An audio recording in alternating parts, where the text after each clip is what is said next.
Tonight, justice for hundreds of wrongly convicted postmasters. Rishi Sunak pledges a fast-track law, but questions tonight about how it will work and whether the company behind the scandal, Fujitsu, should be held to account. I'll speak to Post Office Minister Kevin Hollinrake. He admits the government is interfering with the legal process, but insists it's the right thing to do. Fears of escalation in the Middle East as Grant Shapps warns that Iranian-backed Houthis attacking shipping in the Red Sea. Is Rishi Sunak set for another round of civil war in his party over immigration? We'll speak to one of the leading rebels on the Rwanda bill. It's Labour's flagship policy costing £28 billion. But does Keir Starmer's Green New Deal add up? And get your sad trombone noise ready after another government minister suffers a tumbleweed moment. We'll look at other times political jokes fell flat. All that and more with James Starkie and Josh Simons, who will be with us for the next hour. It's Wednesday, I'm Sophy Ridge, live from Westminster, and this is the Politics Hub.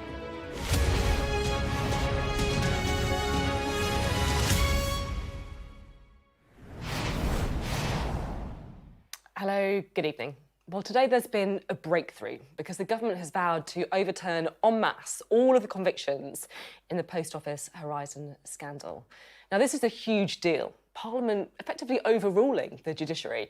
We'll be talking about what it means in the show, and we'll also be hearing from the Post Office Minister, Kevin Hollinrake, who admits that, yeah, they are worried about setting a dangerous precedent.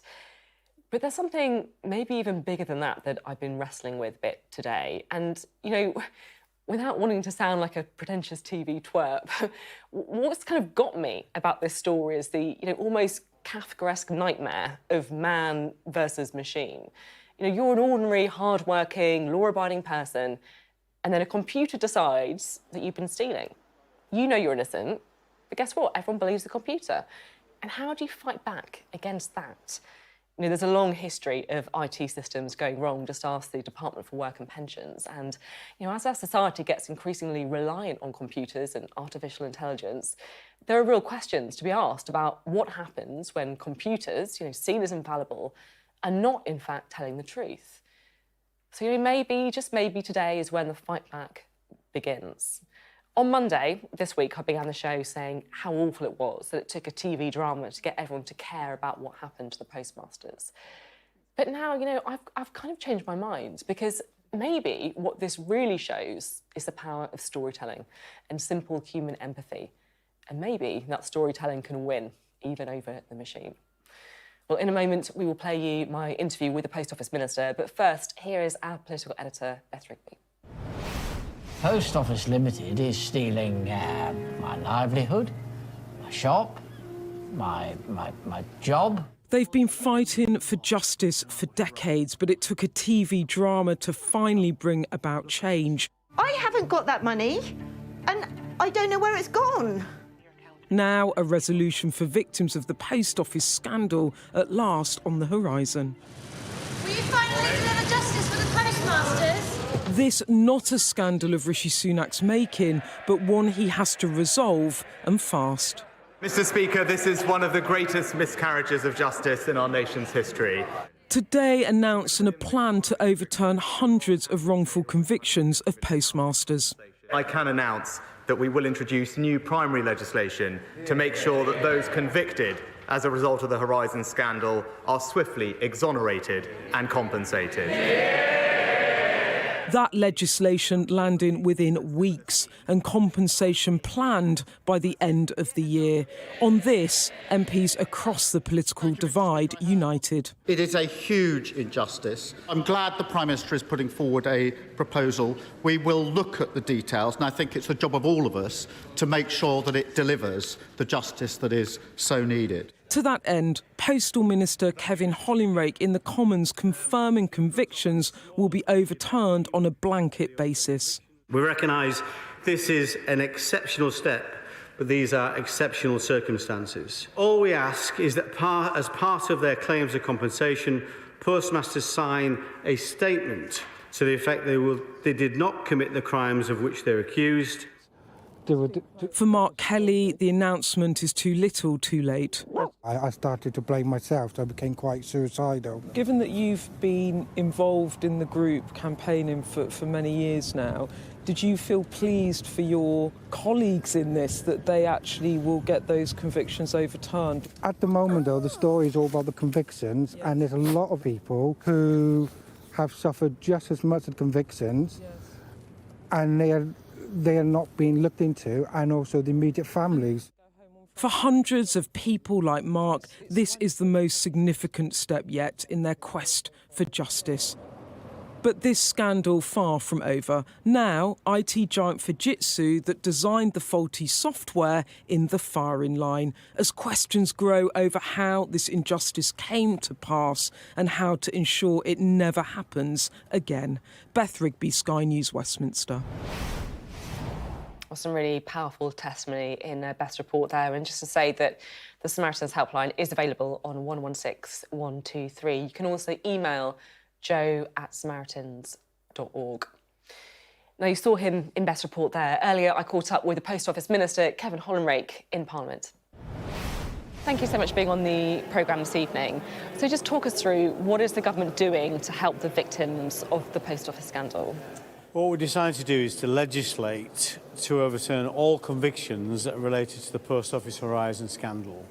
There are 983 people that were convicted of an offence based upon Horizon evidence, this faulty computer system. Clearly a scandal, and many people will have seen it on their TV screens. Only 95 so far have been able to come forward and have those convictions overturned. It's not quick enough. We want those people to clear their names, and we want those people to access compensation much more quickly. At the moment, it requires every single individual to come forward and have their claims reassessed, which can be quite a laborious and painful process, and obviously bring up bad memories from the past, and lots of people are reluctant to do that. What we intend to do is legislate so they don't have to do that. All those people will have their convictions overturned, then all those people then can access compensation. And there's two routes for that. They can choose to have a detailed assessment of their loss, or they can choose a simple fixed sum award offer of £600,000. So simply take that money off the table, draw a line under things, walk away and get on with their lives. I just want to take a step back for a minute, because the government's proposing to overturn en masse convictions. And I don't think anyone would, question the fact that these are clearly unsafe convictions. I have a massive amount of sympathy for the victims of this terrible story. But are you worried it sets a bit of a dangerous precedent? Of course. So you are worried about that? Of course we are. We don't want to interfere with the courts and the judicial processes. They're independent of government. But this is such an exceptional case, and so we've chosen this exceptional measure. We have looked at all the alternatives. All the alternatives would require a very much more longer term, much more in-depth process, case by case, exactly what we're kind of going through now, which has been so slow. So either we choose that option and it goes on for years, or we do this option and we can resolve this within a few weeks or months. And that's what we want to do. That's what the situation we want to come to. And, with these people who have been through so much, not just in terms of financial loss, but reputational loss, damage to relationships and health. We want to sweep it all aside so people can get compensated and be exonerated. What was the legal advice you received from the Attorney General on it? Well, clearly, we did have that consideration about interfering with the legal process, and there was conversation between the Justice Secretary and people like the Lord Chief Justice, of course, and everybody knows this is not something Parliament would normally do, interfere in the courts. So we understood what we were potentially going to do, but I think everybody that we spoke to, not always everybody, of course, in the legal fraternity, there were different perspectives. On balance, we felt it was the right thing to do. We know how unsafe these convictions are. I mean, I've spoken to people affected by this. I'm sure you've spoken to many, many people. Some may have been convicted rightly. What's the kind of error rate that you're comfortable with here? Well, prior to Horizon being installed, if you look at the numbers, there was about 5 cases a year prosecuted by the Post Office. But as soon as Horizon was up and running, it was about 50 to 60. So people can make from that what they will, but we think quite a high proportion of people are innocent. Of course, you're right to say that some people who might have been guilty, who may be guilty, will be made innocent through this, but nevertheless, those people might be guilty of something that was caused because of the duress caused by Horizon and the attitude of some of the people who worked for the post office. So it's difficult to assess all those things other than through a process that takes years. So we decided to take that risk, and there is a risk of that. We've been clear about that, but we still think on balance it's the right thing to do. Another part of the story is Fujitsu, the company responsible for this faulty computer system that threw up all these errors. Now, they've got an awful lot of government contracts, right? Because they were previously on the pre-approved supplier list, so they were on the kind of fast track, if you like. Are you comfortable with them having all these contracts? Well, what we decided to do, we set up a statutory inquiry. I think it's right we follow a process, that we don't assume guilt. If they're guilty, of course I'm not, but we don't know that yet. We haven't established that. You may have made up your mind, people at home may have made up their minds, and I've got a view on stuff, of course, but we do believe in a presumption of innocence in this country and a process. We've got a statutory inquiry that's run by a former High Court judge, a retired High Court judge, Sir Win Williams. That will report by the end of this year, or will conclude by the end of this year, when we've identified who's responsible, and if that's an organisation, there's no reason at that point in time, it's something that we're very keen to do, to make sure that organisation contributes to a very hefty bill that's currently being picked up by the taxpayer in terms of that compensation bill. What kind of... You'd like them to get a hefty amount if they are, like you say, following due process, if they're found to be responsible? Absolutely. We're talking hundreds of millions of pounds of cost of here. We set up a maximum budget at the moment of £1 billion in compensation. That this is coming from, effectively from the taxpayer, government funds. So this will be significant. We don't know the contribution Fujitsu have made towards this scandal, but we will do in time. And I think there'll be time then to make those decisions, and indeed individuals as well. You know? Absolutely. Yeah. I mean, individuals as well. Some people within the post office or Fujitsu were potentially guilty, or others are guilty of something, perverting the course of justice, for example. And where that's clear, clearly we don't tell who our prosecution, the people who prosecute crimes, who to prosecute, but we would very much hope if there's sufficient evidence, individuals may well be prosecuted through those routes. Through the criminal court system, I mean.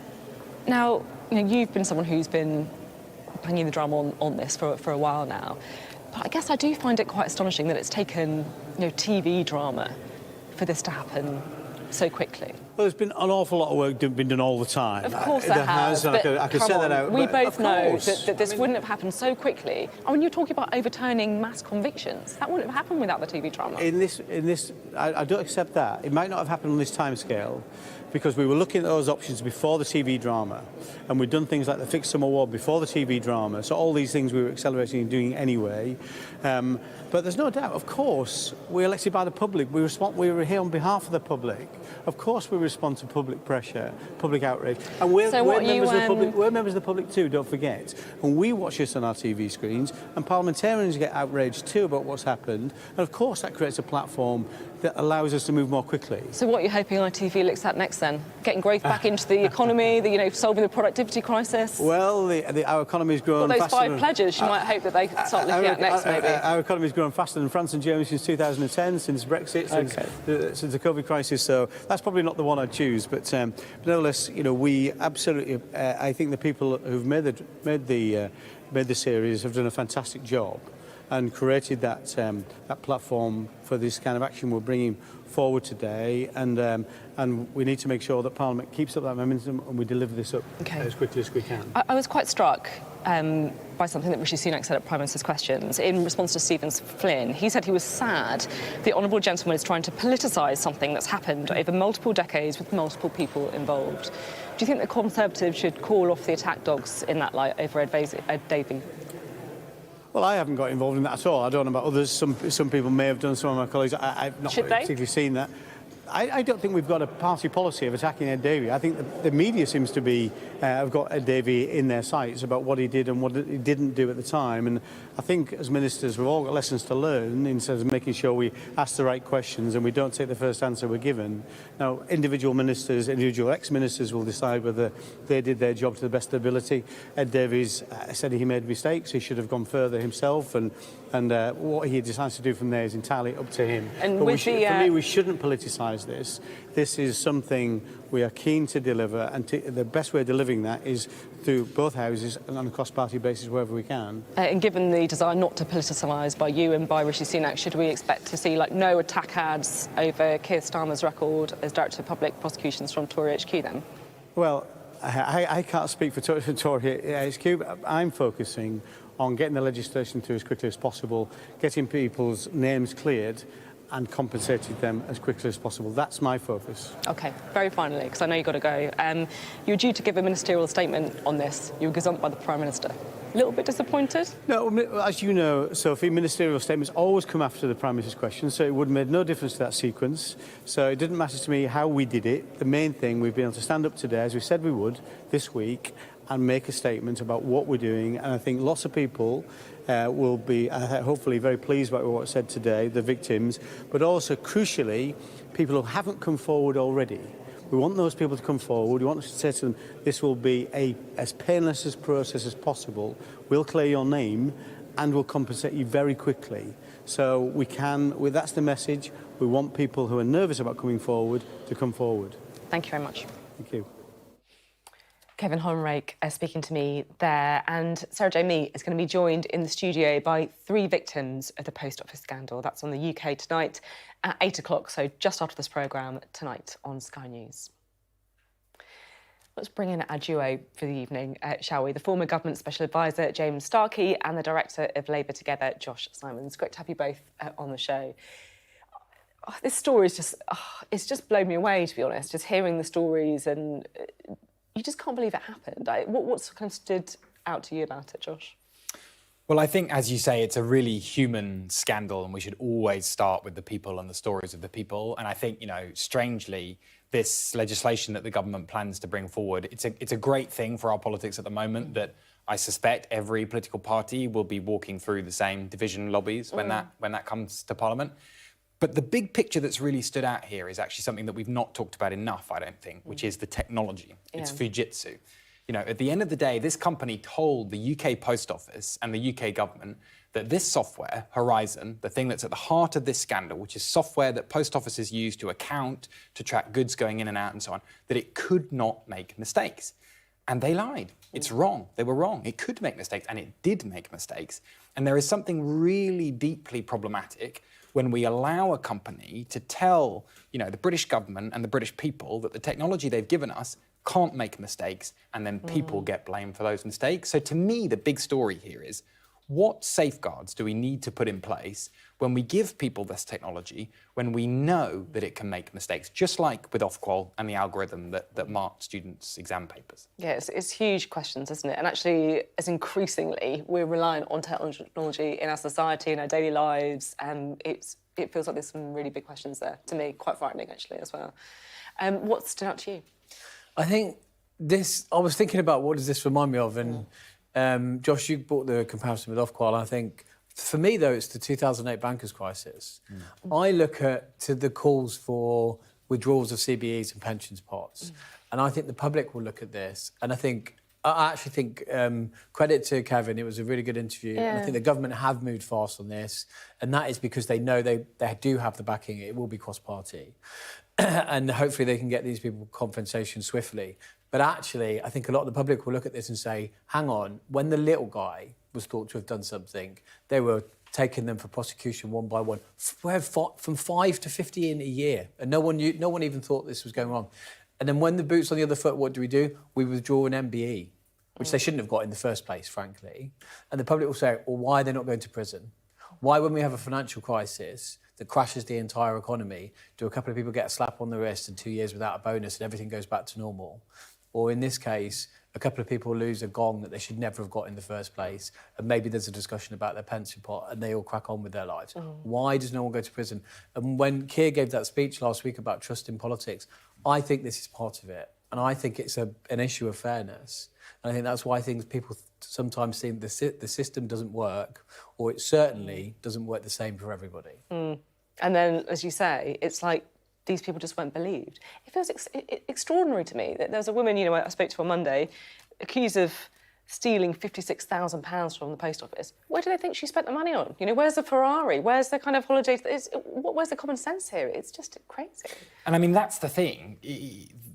This could happen again, even despite this legislation. And that's the question I keep coming back to is, what is being done to make sure that if we have a new system like Horizon, that this doesn't happen again? And in the end, there will be some new system, there will be mistakes made. Are we going to believe people who have perfectly human, plausible stories, or are we going to lose our senses somehow because, the computer can't be wrong?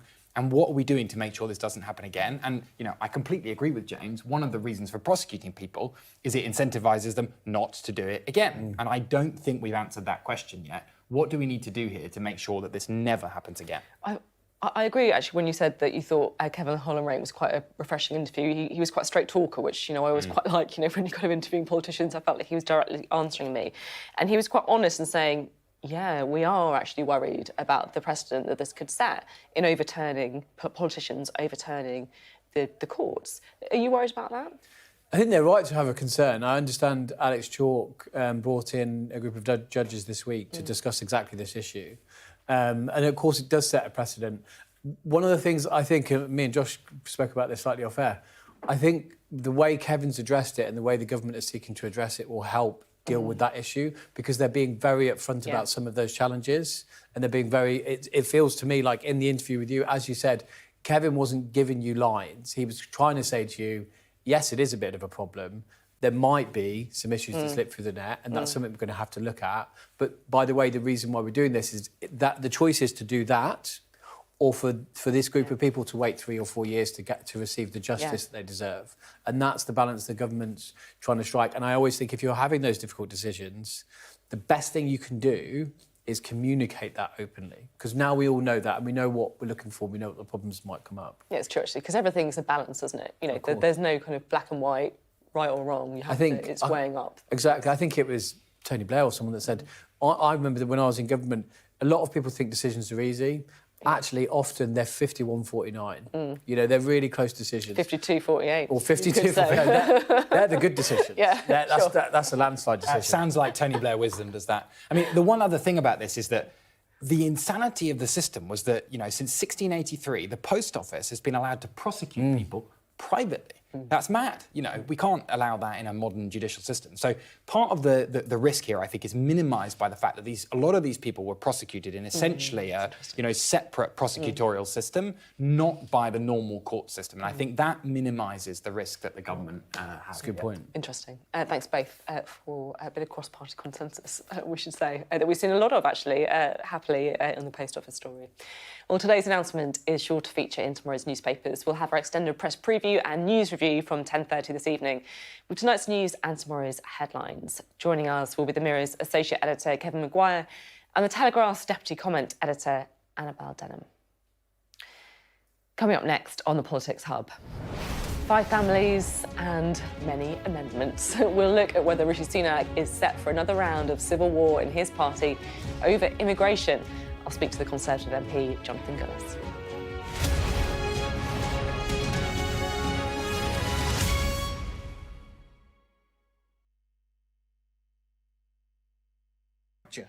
Broken bone, nodule, lump, bilateral, both sides, metastasize, spread, perforation, hole, laceration, wound, idiopathic, unknown cause. So day-to-day job, if I had to describe it in layman's terms, I'm cutting things out of people, and hopefully when they wake up, they're actually thankful I've done that. So I'm a surgeon.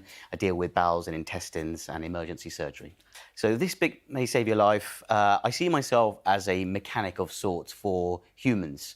And similarly, I think the body is a hodgepodge of different random parts which break down. And this book serves to educate people, empower them to take a greater ownership of their own health, and teach people how we can optimize those clunky bodies. I think I'm a bit biased because being a gut surgeon, the gut is my pet subject, and I think the gut is the most important group of organs in the body. And in the Western world, we are chronically deficient of fiber. And in my opinion, seeing lots of the side effects and consequences of a low-fiber diet, I think we'd be served by eating more fiber in our diet to start with. I think there's nothing wrong with having some vanity. We're all vain, and skincare products and getting a six-pack, that's all fine. But actually, it's what's inside that counts. Your visceral fat, which you can't see, which is wrapped around organs, gut health and the microbiome, all of these things, mental health, these are non-visible metrics that are equally important to consider. As long as there's been medicine, there's also been anti-medicine in the form of snake oil salesmen, charlatans and pseudoscientists and wellness gurus promoting all sorts of things from dodgy supplements to crazy diet fads. And I think as an extension of my day-to-day job to correct misinformation, it's fair that I'm online to explain the simple science of everyday life so people can make the right choice instead of buying dodgy supplements online from these people.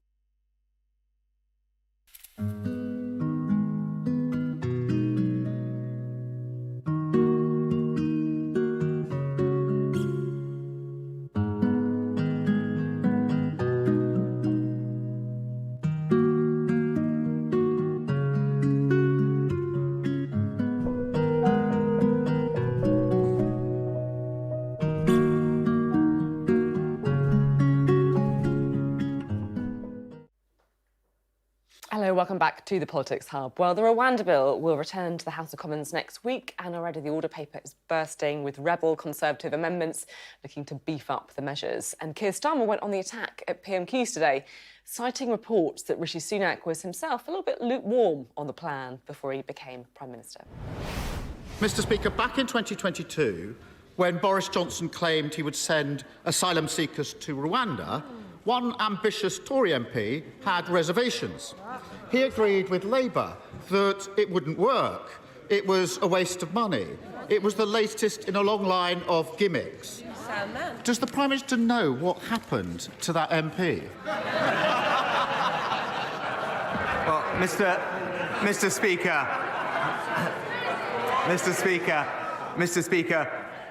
what that honourable gentleman refers to is a document that he hasn't seen, I haven't seen, and has been reported second-hand in a bunch of media newspapers. But what I can tell him is, I am absolutely clear that you do need to stop the boats, and that's what this government and that MP is going to deliver.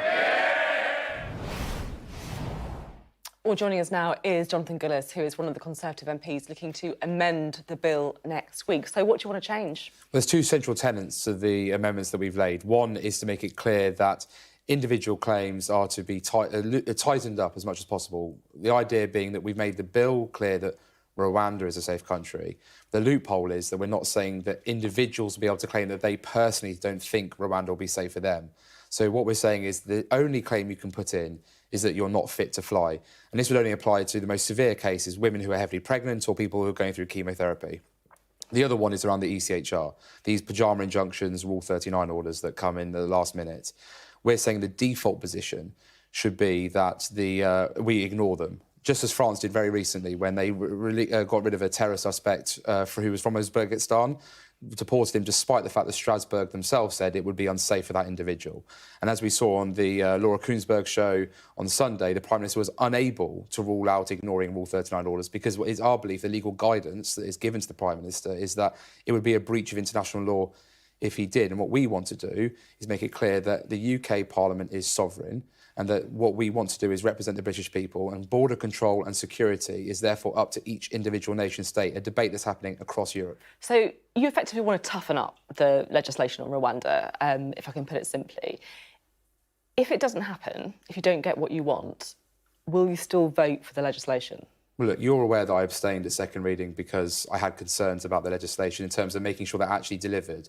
The debate within the Conservative Party that I know becomes quite exciting for viewers at times is actually around this whole idea of international law, whether it's supreme So what's the answer to the question then? Well, I personally don't think it is. I don't think that international law should trump when it comes to border security, but also to border control as well. I think that that's the role of Parliament.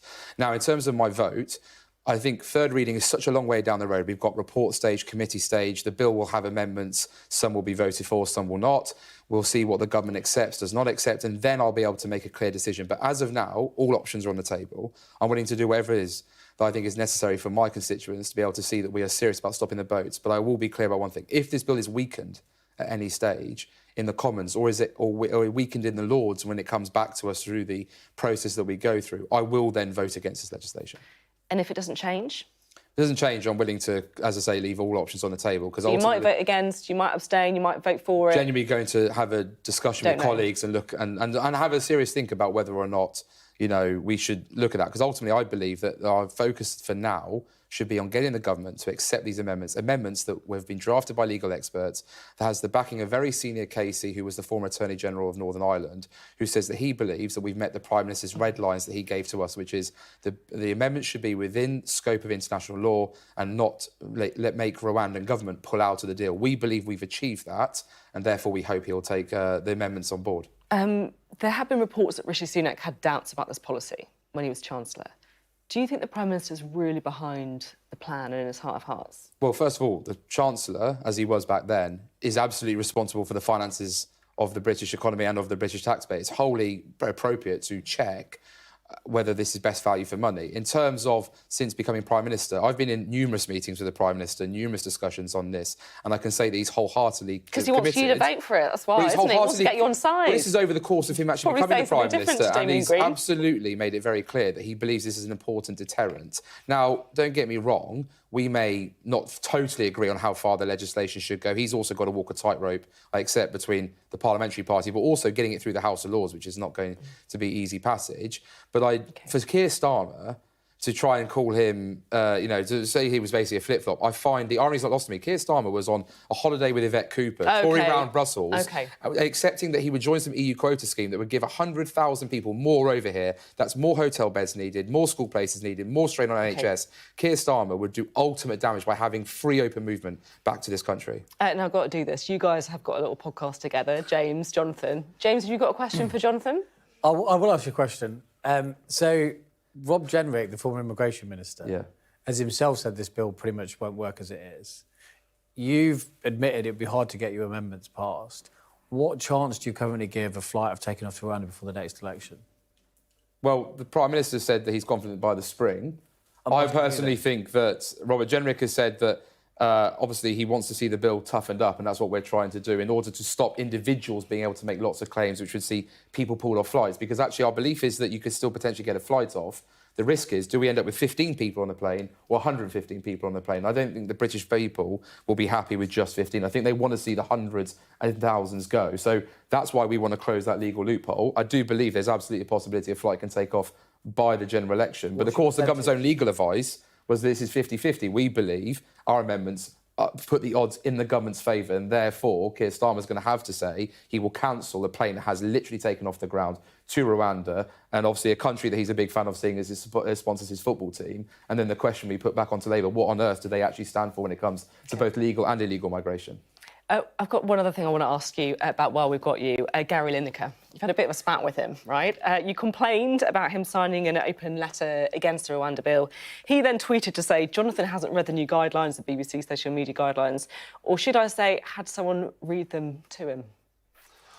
Well, Gary's constantly trying to get lots of likes on Twitter, or X, sorry, as it's now called. I mean, ultimately, I've written to the Director General because the incoming chair of the BBC said he in himself thought this was a potential breach of the social media guidelines. The Director General seems to have just done a whitewash. So clearly Gary Lineker either runs the BBC or the Director General wasn't too scared to actually stand up to him. But if the BBC's name is going to keep getting dragged through the mud and embarrass all the many presenters, both in my local news reporters, radio presenters, who have to live by a very different set of rules to Gary Lineker, then ultimately he will do the job that I think we should do, which is see the BBC no longer funded by the taxpayer, and then it can do what things like Sky do, which is actually be allowed allowed to have maybe reporters have more public opinions, obviously within the Ofcom rules that you're guided by. So I think Gary needs to spend less time virtue signalling and more time talking about football, which he's actually very good at. But it's just a shame that he seems to think that he somehow is a career, politician in making. And as I've said to him, if he's really desperate to get into politics, Stoke-on-Trent North, put himself on the ballot paper and we'll let the public decide. What, you think you beat Gary Lineker then, do you? Absolutely. OK, bring it on. Over to you, Gary. Thank you very much, Thank you, Sophie. Jonathan Gullis. You're watching the Politics Hub. Up next, a warning from the Defence Secretary to Iranian-backed Houthi rebels. Is the UK prepping for military escalation in the Red Sea?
Hello, welcome back. The Defence Secretary has warned that action will be taken against Iranian-backed Houthi rebels after an attack on a British warship in the Red Sea.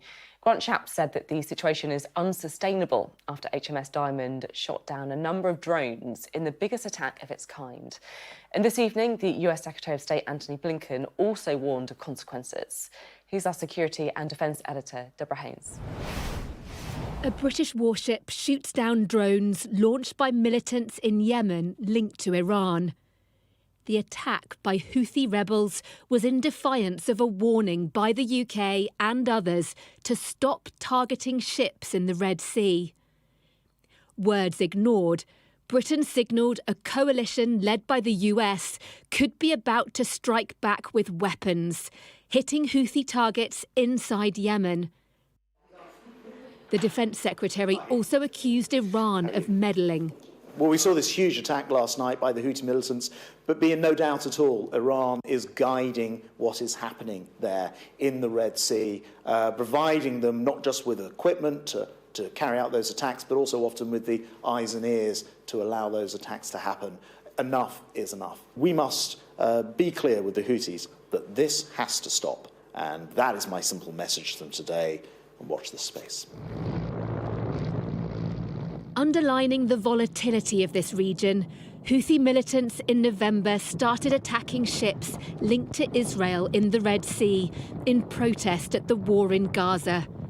Attacks like this prompted Western allies to send warships and aircraft to bolster the protection of shipping lanes, which are vital for world trade. HMS Diamond, a British destroyer, worked with US vessels and jets to thwart Tuesday night's attack, the largest so far.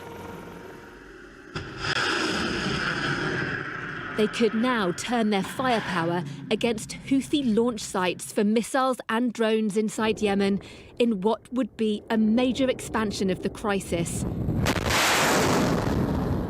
But it's not the only one.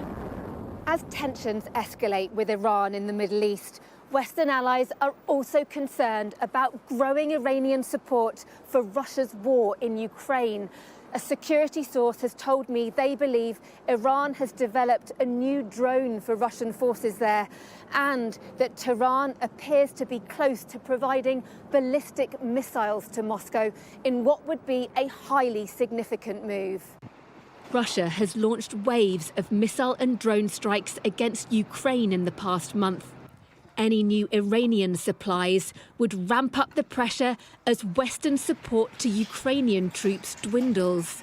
They've decided strategically, I think, to throw in their lot with Russia and by implication also China, because they see a realignment of world politics taking place before our eyes. And they think that this will help put them on the side that will eventually prevail.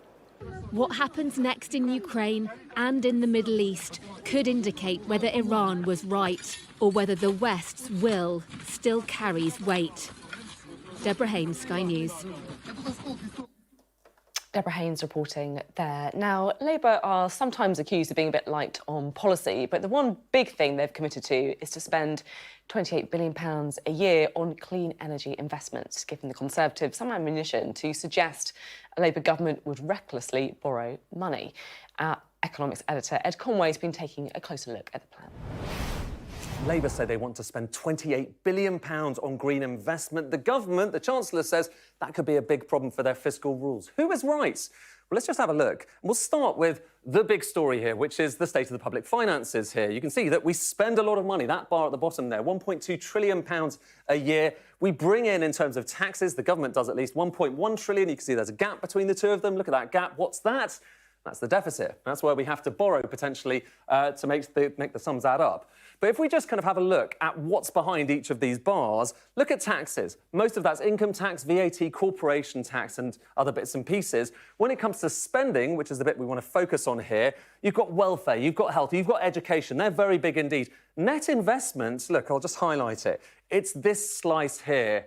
It's not small, it's not massive either, though. And if we just take it and we kind of have a look and consider the big investment picture, and this is investment on all things, so including hospitals, schools and everything else, £71 billion, £72 billion, give or take, a year. A lot of people are wondering, does this mean if Labour wants to spend £28 billion, it just raises that by £28 billion? Well, not quite, because some of this red bit is already green investment. About £8 billion of it is existing green investment. So, in fact, Labour say they just want to raise that so it's £28 billion in total. So you can see what looks or sounds like a £28 billion pledge is actually a £20 billion pledge. But all the same, it does make an impact. And if you look at the big picture for investment, you kind of see that, but it may be not quite what you're expecting. This is what the government plans imply for total investment, government investment spending in the coming years. So you can see it goes up a bit and then comes down. The Labour plans, if you assume they're all going ahead, look, it's different, but it's still coming down. So not coming down quite as quickly, but nonetheless, it is coming down in terms of total investment. How about the fiscal rules? Well, of course, the government does have this big fiscal rule, which is about trying to get the national debt down. So this is the national debt as a percentage of GDP. The higher it is, the higher the national debt. And they want, by the end of the 5-year forecast horizon, to see it falling. And if you look really closely, you can maybe just about make out that that dashed line is slightly going down. What would the Labour plans imply? Well, this is back-of-envelope stuff, OK? But here's what they might well imply. That line going up a bit rather than down a bit. And technically, yes, that means they just about break their fiscal rules. But of course, it does depend on whether they want to cut it in the following year. So there's a lot of ifs and buts about this. But the big picture, really, is this one. The UK is a low investment nation, OK? So when we're looking at how much the government is investing, it's quite low versus most other countries around the developed world. And if Labour's plans do go ahead, have a look at this red bar here. You can maybe just about make out it goes up by maybe a few pixels if those plans come in. If the Conservative plans are implemented, look at the bar. It goes down because you're seeing investment falling quite a lot. So that is really the big picture at the moment. But there are still many months left until the election, and doubtless we will hear more from all of the parties involved.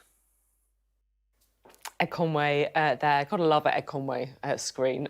Gotta love one of those. Now, I'm interested, James, because it feels to me pretty clear that the Conservatives want to weaponise this policy ahead of the election.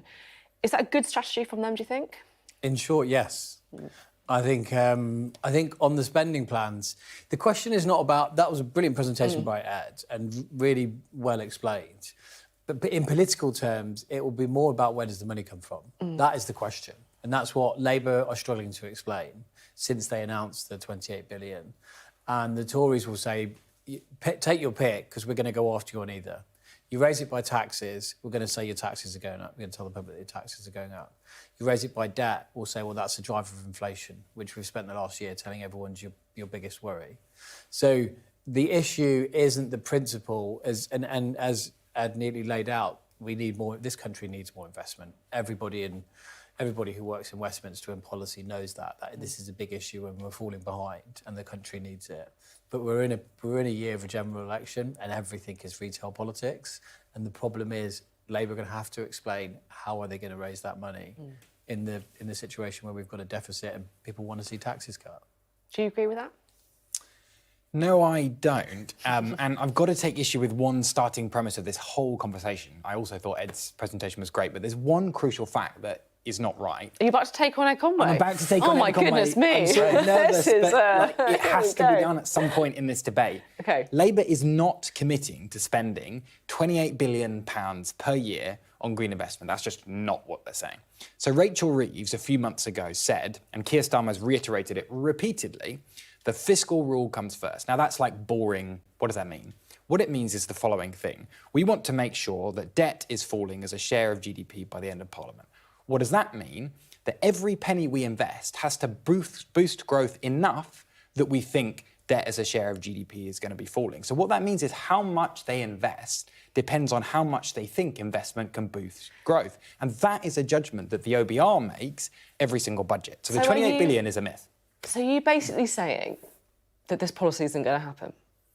I'm really not saying that. No, I'm saying that the policy will happen, but the number and the amount should be judged against what's going to produce growth in this country. So 28 billion, just ignore that. It's probably not going to be 20 billion. It could be anything. I will get, I'm sure massacred for saying this, but it could be 50 billion, it could be 2 billion, The question is, what can we... Of course he says cute now and say, get 50 billion on the leaflet. That was... the crucial thing is that living standards in this country have not gone up. The pay in people's pockets right across the UK have not gone up since 2010. Why? Because we have a productivity problem. And why do we have a productivity problem? Because, as Ed said, we have an investment problem. And the thing is, what we should be talking about is how do we evaluate, how do we figure out whether what we invest in the British economy is going to grow the economy enough to boost the tax rises, to boost tax revenue. That's what closes that gap. And that's the principle that Labour should be investing on, not how quickly do we get to net zero. And therefore, the 28 billion figure, well, we'll see. There you go. I think, look, I'm not going to take on Josh on policies far smarter than I am. And I think the way you've laid that out is all valid. I think the problem you've got is it does boil down to simple politics. And I think on the 28 billion, I think discussing green investment, and it's absolutely right that the whole green issue has been moved more towards net zero and things that are going to cause people issues in their daily lives. And it needs to be moved much more towards this discussion of green jobs and green investment. 100% agree.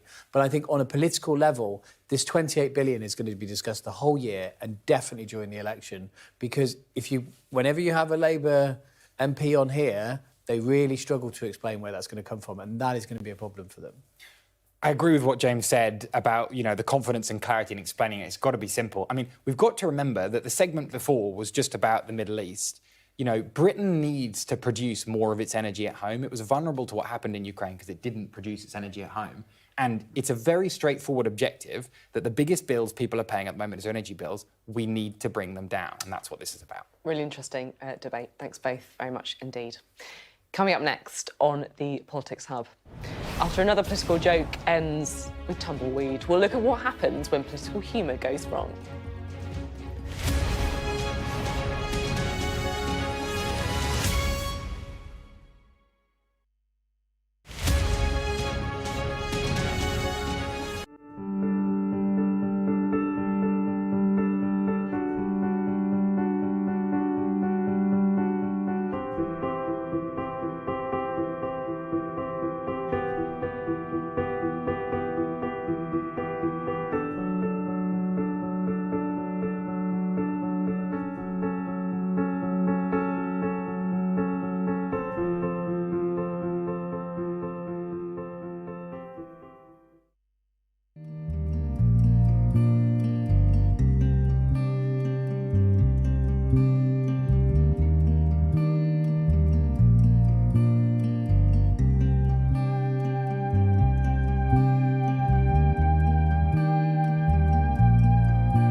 I'm Alex Crawford and I'm Sky's special correspondent based in Istanbul.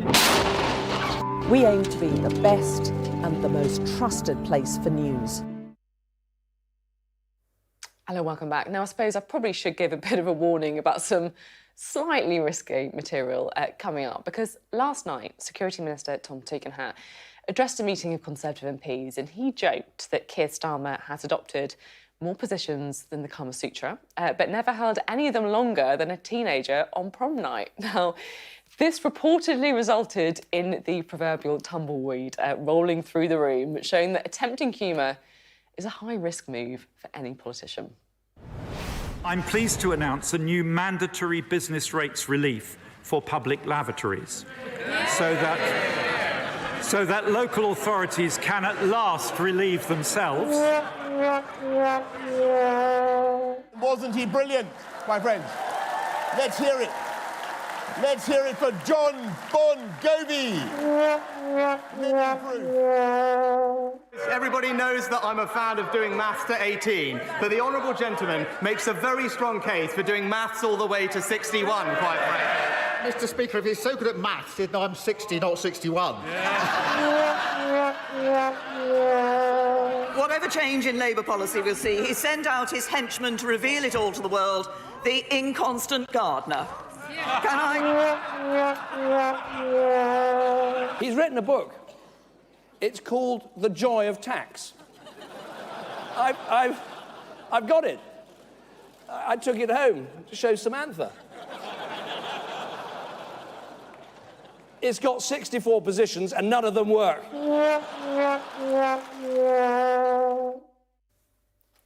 Oh, dear me. Some cringe ones in there, I have to say. You got a bit of an omission, though.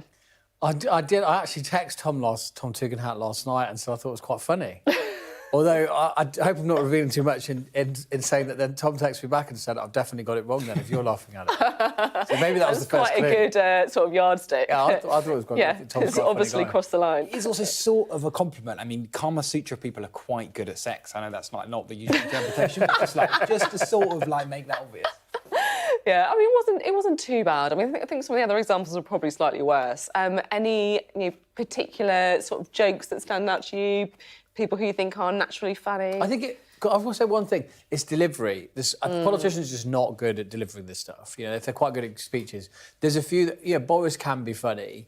I think David Cameron in his last PMQs is almost payoff line was, and I was the future once. Yeah. That was quite funny. I was going to choose that as one of my favourite, more recent political jokes, because it's self-deprecating, which is why I think it is quite good. You should always be laughing a little bit at yourself, right? Yeah, and I don't think we get that all the time. David Cameron also did quite a good one. I can't remember when it was, but he said, he was asked, what's the best joke you know? And he paused and thought about it, and it was all the timing, and then he said, the Lib Dems. Hey, that's not bad. That was my text back, actually, to Tamara on the producer. My producer, Tamara, was messaging James about, what's the best political joke, and he messaged back saying the Lib Dems, actually did. Maybe did you know that from him? Or I did, yeah. You should never reveal your sources. But I think it's just some of them are a bit better at delivering it. Like I work for Michael Gove, and I think he's quite a humorous guy, and he's quite good at delivery on those things. And Boris, and I'm sure Blair and Haig, when they were PM and opposition, that was quite funny. There's a kind of great, if you want to, I'll put it on social media. There's a great one when Brown's Prime Minister. And Haig's going on about President Blair rolling back up in his limousine, and it's a really funny clip. And both benches are laughing away at it. And I think, we don't always get a bit of humour, but sometimes you get that glimpse in politics. Yeah, has to be natural though. Sometimes I think that, look, if you're just not a funny guy or girl, then just don't try. Don't fake it. Don't fake it. Yeah. Would that be your advice? Ronald Reagan, I think it was, in that he was up against some young gun in a presidential debate. He was worried about being like Nixon, looking old and sweaty and so on. And then the young gun comes and he's asked a terrifying question, are you too old for this job? And he says, very calmly and considered, it's scripted, but it's fine. And he says, I will not, for political gain, exploit the youth and inexperience of my opponent. And he nailed it, and that was like a transformational moment. Reagan could deliver a joke. Yeah, he could. Yeah, he could. Mercer was quite funny Johnny Mercer was quite funny in the recent Tory Party conference. He came out to introduce the PM. Yeah. And you could feel everybody in the room was like, why have they got Johnny Mercer? He's not necessarily, Johnny, lovely guy, not necessarily always the most loyal to government. And Johnny just opened up with, and I'm as surprised as you are to be here. Yeah, again, the self-deprecating. And it had the room straight away. I think my kind of favourite ones ever, going way back into time, is the kind of Winston Churchill, Nancy Astor jibes. They were brilliant. Yeah. I think, she said to him, if you were my husband, I'd poison your tea. And then he was like, if you were my wife, I would drink it. Exactly. And then he asked her at one point, he was like, oh, what disguise should I wear to this kind of ball or something? And she was like, sobriety. I just love it. Just couldn't get better. Doesn't get better than that. No way. Thanks both very much. That is it from us tonight. I'll see you tomorrow at 7. Next up is SJ with the UK Tonight.